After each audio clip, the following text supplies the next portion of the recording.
اس دنیا کا سب سے عظیم پروجیکٹ انسان ہے۔ اس کائنات کا سب سے بڑا منصوبہ انسان ہے۔ اس کائنات میں سوائے انسان کے اگر انسان نہ ہو تو اللہ کے لیے کوئی ریفرنس نہیں ہے۔ اللہ کو اللہ ہے، اللہ کیا ہے، اللہ کیسا ہے، پوری کائنات ہو اور انسان نہ ہو تو اللہ کا تعارف نہیں ہو سکتا۔ اس لیے ایک روایت میں سند کے لحاظ سے تو کمزور ہے، موضوع متن کے لحاظ سے صحیح ہے کہ میں ایک چھپا ہوا خزانہ تھا، کنت کنزا مخفیا فاردت ان اعرف فخلقت الانسان۔ میں ایک چھپا ہوا خزانہ تھا، میں نے چاہا کہ میرا تعارف ہو تو میں نے انسان کو پیدا کیا۔ پہاڑ ہوں، جنگل ہوں، دریا ہوں، درخت ہوں، جانور ہوں، پرندے ہوں، سمندر ہوں، مچھلیاں ہوں، شیر ہوں، چیتے ہوں، اللہ کی تو پہچان کروانے والا کوئی بھی نہیں ہے، تو اللہ کا پتہ کیسے چلے گا؟ تو اللہ نے انسان کو پیدا کی اور اس کو اپنا سب سے بڑا ریفرنس بنایا۔ سب سے عظیم شاہکار اللہ نے انسان کو بنایا۔ جب اللہ نے کائنات کے بنانے کا ذکر کیا قرآن میں، پوری کائنات، تو اپنا تعارف اور طرح سے کروایا۔ جب صرف ایک انسان کے پیدا کرنے کا ذکر کیا تو اپنا تعارف ایک عظیم الشان طریقے سے کروایا۔ اللہ اب کائنات کو کیسے بیان کے بعد کس طرح اپنا تعارف کرواتا ہے؟ ان ربکم اللہ، تمہارا رب ہے اللہ۔ کون ہے؟ الذی خلق السماوات والارض فی 6 ایام، جس نے 6 دن میں زمین آسمان بنائے۔ ثم استوى علی العرش، پھر عرش پر استوا کیا۔ یغشی اللیل النہار، دن رات کو آگے پیچھے چلایا۔ یطلبہ حثیثا، دن آگے دوڑتا ہے، رات پیچھے دوڑتا ہے۔ الشمس والقمر والنجوم، سورج، چاند، ستارے، مسخرات بامرہ، سب اللہ کے غلام ہیں۔ الا لہ الخلق والامر، سب غور سے سنو، خالق بھی اللہ ہے اور حاکم بھی اللہ ہے۔ فتبارک اللہ رب العالمین۔ اب یہاں تعارف کراتا ہے کہ بابرکت ہے، پوری کائنات کا پالنے والا۔ رب کا مطلب ایک پالنے والا، ایک لارڈ، پوری کائنات کا مالک اور پوری کائنات کا شہنشاہ۔ اب اللہ صرف انسان کو بتائے گا کہ میں نے انسان کو بنایا، پھر اپنا تعارف دیکھیں وہ کیسے کروائے گا۔ وَلَقَدْ خَلَقْنَا الْإِنسَانَ مِنْ سُلَالَةٍ مِنْ طِينٍ، ہم نے انسان کو مٹی سے نکال کر ایک جوہر میں بدلا۔ ثُمَّ خَلَقْنَاهُ نُطْفَةً فِي قَرَارٍ مَكِينٍ، پھر اسے ایک مضبوط ٹھکانے میں جگہ دی۔ ثم خلقنا النطفة علقہ، پھر اس پانی کو ہم نے ایک جونک کی شکل دی۔ فخلقنا العلقة مضغہ، اس جونک کو لوتھڑے کی شکل دی۔ فخلقنا المضغة عظاما، پھر اس لوتھڑے میں ہڈیوں کو پرویا۔ فکسونا العظام لحما، پھر ان ہڈیوں پر شکل چڑھائی، گوشت چڑھایا۔ ثم انشأناه خلقا آخر، پھر یہ شکلیں عطا فرمائیں۔ اس کے بعد اللہ کہتا ہے فتبارک اللہ احسن الخالقین۔ تو اللہ کہتا ہے بابرکت ہے وہ اللہ جو سب سے حسین پیدا کرنے والا ہے اور سب سے حسین خالق۔ رب العالمین اور احسن الخالقین، ان دونوں میں بہت بڑا فرق ہے۔ کائنات کی پیدائش پر کہا رب العالمین، اور انسان میگا پروجیکٹ ہے، باقی سب پروجیکٹ بڑے چھوٹے چھوٹے ہیں۔ یہ پروجیکٹ ہمیشہ رہنے والا ہے، باقی سارے پروجیکٹ اللہ مٹا دے گا۔ فَتِلْكَ بُيُوتُهُمْ خَاوِيَةً بِمَا ظَلَمُوا، اللہ کہتا بھی جاؤ دنیا پھر کے دیکھو تم سے پہلی قوموں کے پروجیکٹ کیسے برباد ہوئے پڑے۔ انسان ایک ایسا میگا پروجیکٹ ہے جو ہمیشہ رہے گا۔ موت اس کے لیے فنا نہیں ہے، شفٹنگ ہے۔ ہم کہتے ہیں انتقال فرما گئے، انتقال فرما گئیں، شفٹ ہو گئے، یہاں سے وہاں چلے گئے۔ تو اس کائنات کے اس عظیم پروجیکٹ کو بنانے کے بعد اللہ اپنا تعارف کرواتا ہے کہ میں سب سے حسین خالق ہوں، مجھ سے زیادہ خوبصورت خالق کوئی نہیں۔ تو اللہ تعالیٰ نے باقی چیزوں کو راہبری فرمانے کے لیے ان کے اندر پیدائش سے پہلے ہی علم ڈال دیا، اور وہ اس کے مطابق زندگی گزارتے ہیں۔ چونٹی کو لائن بنانا کوئی نہیں سکھاتا، پرندوں کو ہوا میں اڑنا کوئی نہیں سکھاتا، مچھلی کو تیرنا کوئی نہیں سکھاتا، سانپ کو ڈسنا کوئی نہیں سکھاتا، شیر کو دھاڑنا کوئی نہیں سکھاتا، عقاب کو جھپٹنا کوئی نہیں سکھاتا۔ پیدائشی سیب کے درخت کو آپ دیکھو گے سیب ہی نکلے گا، کبھی آم نہیں نکلے گا، آم کے درخت پر کبھی کریلا نہیں نکلے گا۔ ساری کائنات کا علم اللہ تعالیٰ نے ان کے اندر ڈال دیا۔ پہاڑ کا پتھر نرم نہیں ہوگا، ریت سخت نہیں ہوگی، ہوا بے رنگ رہے گی، پھل پھول رنگدار رہیں گے، کوئل کا نغمہ اپنا ہے، بلبل کا نغمہ اپنا ہے، چنبیلی کی مہک اپنی ہے، گلاب کی خوشبو اپنی ہے۔ یہ سب میرے رب کے بنائے ہوئے رنگ ہیں، اور اس میں رنگ بھرنے والا بھی میرا اللہ ہے، اور ان کو راہبری دینے والا بھی میرا اللہ ہے۔ ہم گلاب کی پتی میں کوئی خوشبو انجیکٹ نہیں کرتے، اللہ اس کے اندر پیدا کرتا ہے۔ چھوٹی سی تتلی ہوتی ہے، اس کے چھوٹے سے پر کیا خوبصورت پرنٹ ہے جو اللہ تعالیٰ ٹھپا لگا کے بھیجتا ہے۔ کوئی باہر سے اس کو پرنٹ نہیں دیتا، وہ اتنے سے انڈے سے نکلتی ہے، اور کیا عالی شان پرنٹ لے کر وہ باہر آتی ہے۔ انسان ایک میگا پروجیکٹ ہونے کے باوجود پیدائشی طور پر جاہل ہوتا ہے۔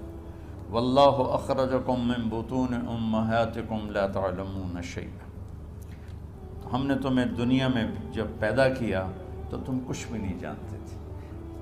اب کتا جانتا ہے زندگی کیسے گزارنا، اور وہ جیسے بھی گزارتا ہے اس کو سارا اس میں فیڈ ہوتا ہے۔ انسان نہیں جانتا کہ مجھے ایک اچھی زندگی کیسے گزارنا، ایک اچھا انسان، ایک اچھی عورت، ایک اچھا مرد، اچھا بیٹا بیٹی مجھے کیسے بننا یوں ہی۔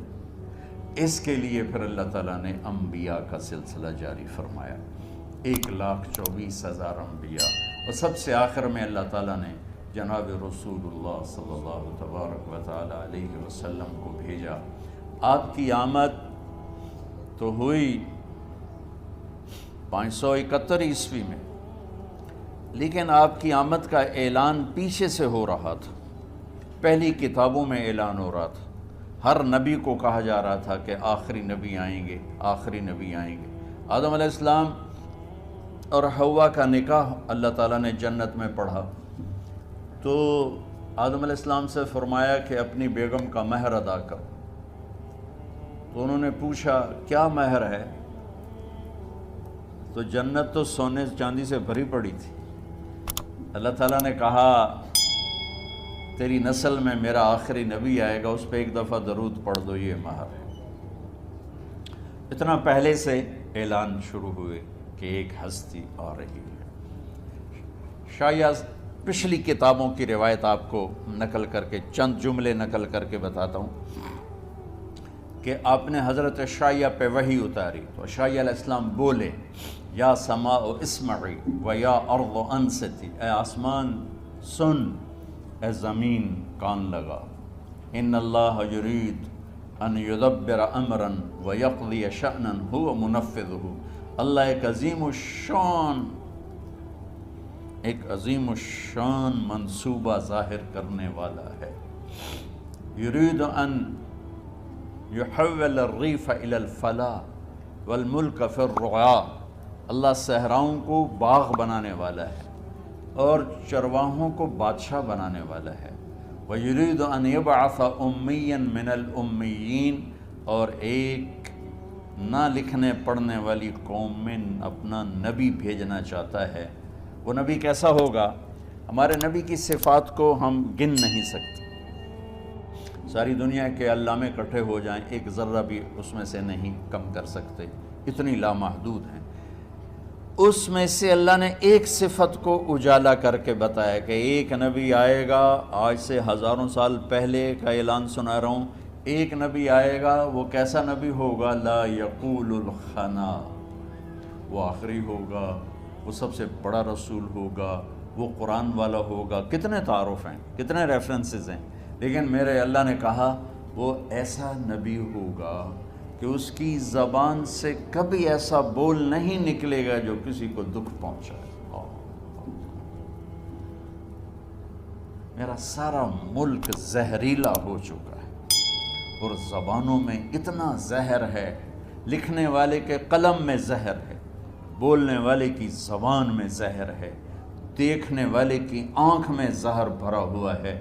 اور میرے اللہ نے ہزاروں سال پہلے میرے نبی کی صفت کو ہائی لائٹ کیا کہ ایسا نبی بھیجوں گا جو کبھی کسی کو دکھ دینے والا بول نہیں بولے گا۔ یہ میرے نبی کی سیرت، جیسے ہمارے عزیز جہاں زیب نے اشارہ کیا کہ والدین پریشان ہیں بچوں کا، کہ یہ ہماری خوبصورت نسل، ہمارے بعد ہماری نشانی، اور آج کا خوفناک ماحول، ہم اس دھارے کا رخ بدل نہیں سکتے، لیکن ہم اس کے آگے دیوار کھڑی کر سکتے، وہ ہے میرے نبی کی خوبصورت زندگی اور میرے نبی کا تعارف۔ چونکہ ہر بچہ اپنے اندر اللہ اس کے رسول کا تعلق لے کے پیدا ہوتا۔ وما خلقت الجن والانس الا لیعبدون، بنانے والا کہہ رہا ہے کہ میں نے مردوں عورتوں جنات کو ڈیزائن کیا ہے اپنی بندگی کے لیے، یعنی کہ تو ڈیزائن میں یہ چیز ہے۔ بہت پہلے کی بات ہے، میری کمر میں درد ہوا، 2 مہینے کا ریسٹ بتایا ڈاکٹر، چھٹیاں تھیں جون جولائی، تو سارے بچے گاؤں میں آئے ہوئے تھے، میرے بچے، بھائی کے بچے، بہنوں کے بچے، پورا ایک میلہ لگ گیا ہے۔ تو اب میں مصروف آدمی، فارغ رہنا مصروف آدمی کے لیے سب سے بڑی سزا ہے۔ میں کہا میں وقت کیسے گزاروں؟ تو میں نے سارے بچے اکٹھے کر لیے اور ان کو میں نے کہا بھائی آپ کو اپنے نبی کی کہانی سناتا ہوں۔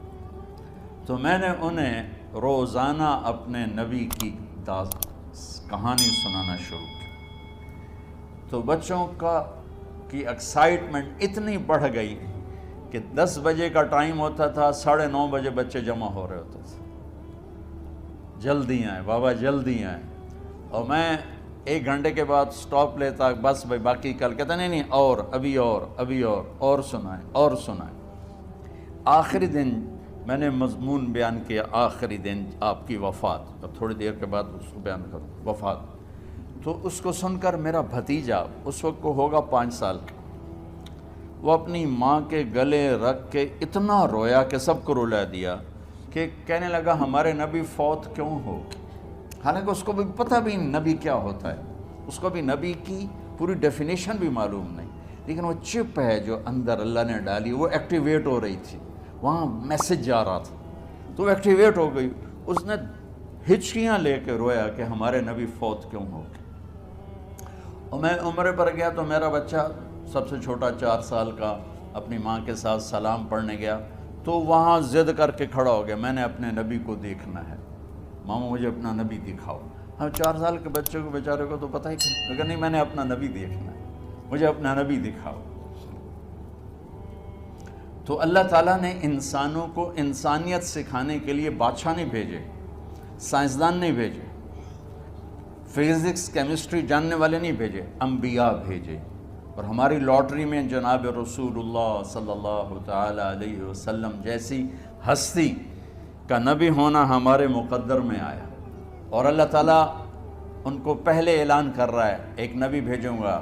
کوئی اور صفت بھی تو کہہ سکتے تھے، وہ آخری ہوگا، ایسا حسین ہوگا، ایسا فصیح و بلیغ ہوگا، کہ نہیں، وہ ایسا ہوگا کہ ایسا بول نہیں بولے گا جس سے کسی کو تکلیف پہنچے۔ یہ میرے نبی، اگر ہم اپنے بچوں کو یہ سکھا دیں، ان کی زبان کا بول سیدھا کر دیں، یہ آپ کی آنکھوں کی ٹھنڈک ہے، یہ معاشرے کی آنکھوں کی ٹھنڈک ہے، ان کی اللہ ان کو زندگیاں دیں، ان کی شادیاں ہوں، جو اپنی اگلی فیملی کی آنکھوں کی ٹھنڈک ہیں کہ سب سے زیادہ جو گھر ٹوٹ رہے ہیں اور پیچھے بھی ٹوٹے اور آئندہ بھی ٹوٹیں گے، اس کے پیچھے کوئی بڑے جھگڑے نہیں، صرف گندی زبان ہے، صرف یہ خوفناک زبان ہے۔ تو اللہ تعالیٰ نے جب اپنے محبوب کو بھیجا تو اعلان پہلے کرائے۔ ایک صفت اور آگے اگلی بتاتا ہوں۔ ایک زبان معاشرے کو برباد کرتی ہے، ایک تکبر لے ڈوبتا ہے، میری ناک اونچی ہے، یہ تکبر لے ڈوبتا ہے اور بڑے بڑے فتنوں کو جنم دیتا ہے۔ تو اگلی صفت اپنے نبی کی بتائی اللہ تعالیٰ نے کہ وہ نبی ایسے ہوں گے، لو یمشی علی القصب الیابس لم یسمع من تحت قدمیہ من سکینتہ، کہ وہ نبی ایسی تواضع عاجزی والے ہوں گے کہ خشک لکڑیوں پر بھی چلیں گے تو چلنے کی آواز نہیں آئے گی۔ خشک لکڑی پہ چڑیا بھی ایسے چلے نا پنجوں کے ساتھ تو کڑ کڑ کڑ کڑ کڑ کڑ کی آواز آتی ہے، اور میرے اللہ کہہ رہے ہیں کہ ایک ایسا نبی بھیجوں گا جو خشک لکڑیوں پر بھی چلے تو اتنی عاجزی سے چلے گا کہ پاؤں کے چلنے کی آواز نہیں آئے گی۔ یہ دو صفتیں، ایک ہمارے اندر سے تکبر نکل جائے اور ایک زبان کا بول ٹھیک ہو جائے تو ہمارا معاشرہ خوبصورت ترین معاشرہ بن سکتا ہے۔ یہ نسل بچ جائے، یہ نسل محمدی ہے، یہ محمدی بن جائے۔ ہمارا یہ کاروبار ہے کہ ہم اس نسل کو محمدی بنانا چاہتے ہیں، انہیں والدین کی آنکھوں کی ٹھنڈک بنانا چاہتے ہیں، اس معاشرے کا بہترین فرد بنانا چاہتے ہیں، اور اس کے لیے سوائے سیرت کے اور کوئی نسخہ نہیں، کوئی ٹونک نہیں، چونکہ انسانیت کی معراج ہیں محمد مصطفیٰ صلی اللہ تعالی علیہ وسلم، حسن و جمال کی معراج ہیں محمد مصطفیٰ صلی اللہ تعالی علیہ وسلم۔ اللہ تعالیٰ نے آپ کو مکمل دین دے کر بھیجا، آپ نے 23 برس کی محنت فرمائی، 13 برس مکے میں، پھر جب وہاں رہنا مشکل ہو گیا تو آپ نے ہجرت فرمائی اور مدینے تشریف لے گئے، 10 برس وہاں قیام فرمایا۔ ایک آپ کو حدیث سناتا ہوں، میرے نبی نے فرمایا اپنے بچوں کو عزت دیا کرو، اکرموا اولادکم، خاص طور پہ ان ماؤں سے کہتا ہوں کہ جب ہم بچوں سے عزت چھین لیتے ہیں، ان سے ہم سب کچھ چھین لیتے ہیں۔ پڑھے نہیں ہو، اسکول نہیں گئے ہو، ٹیوشن نہیں پڑھی ہے، ہوم ورک نہیں کیا ہے، یہ کیوں کھایا، یہ کیوں پہنا، اس پر جب ماں اور باپ بچے کو ذلیل کرتے ہیں تو آپ یاد رکھیں آپ ان کے دلوں میں اپنے لیے نفرت بھر رہے ہیں۔ میرے نبی نے فرمایا بچوں کو عزت دو، اولاد کو عزت دو، وہ عزت تمہیں واپس کریں گے جب تمہیں ضرورت ہوگی، جب تم ان کے محتاج بنو گے تو پھر وہ عزت تمہیں واپس ملے گی۔ اگر ڈانٹ ڈپٹ تربیت کے نام پر کچھ نہیں ملے گا۔ تو آپ حسن حسین کو کیا عزت دیتے تھے؟ آپ نماز پڑھا رہے ہیں، نماز ہے مسجد کے اندر، گھر میں نہیں ہے، اور آپ سجدے میں گئے، دونوں بھائی کود کے کمر پہ چڑھ گئے۔ کوئی ہمارے آج کا دیندار ہوتا اس اٹھتے ہی انہوں نے 2 لتر مارنے آئے، آپ نے سجدہ لمبا کر دیا، صحابہ کو خوف ہوا کہ آپ فوت ہو گئے۔